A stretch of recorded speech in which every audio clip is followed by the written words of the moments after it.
কবর দেওয়ার জায়গা না পেয়ে ঘরের বারান্দায় মায়ের দাফন করেছেন সন্তানেরা। হৃদয় বিদারক এই ঘটনায় দূর দূরান্ত থেকে কবর দেখতে আসছেন সাধারণ মানুষ, এমনকি ঘটনাস্থলে রয়েছে পুলিশও।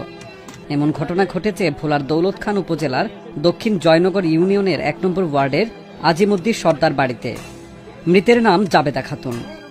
উনি একজন নিতান্ত গরিব মানুষ ছিলেন।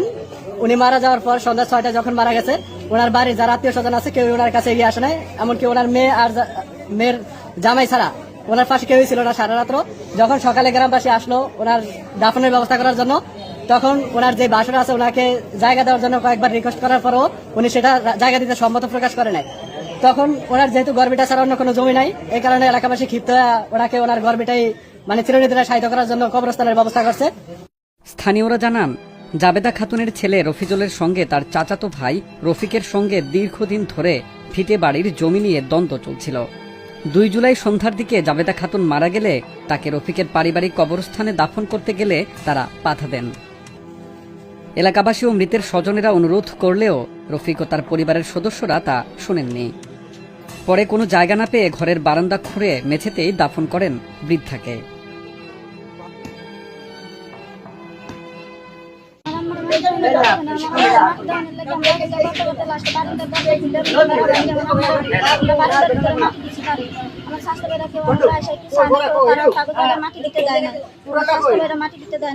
চাঞ্চল্যকর এই ঘটনায় ক্ষোভের সৃষ্টি হয়েছে এলাকায়।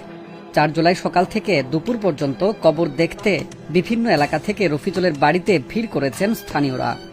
ঘটনা জানাজানি হলে কবরটিকে অন্যত্র সরিয়ে নিতে মৃতের সন্তানদের চাপ দেন বলে অভিযোগ উঠেছে রফিক সহ তার পরিবারের বিরুদ্ধে।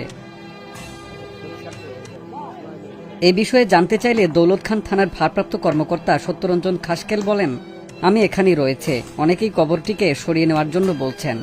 যদি তার ছেলে ও তার পরিবার মনে করে কবরটি সরিয়ে নেওয়া হোক তাহলে নেবেন, আর যদি না চান এখানেই থাকবে।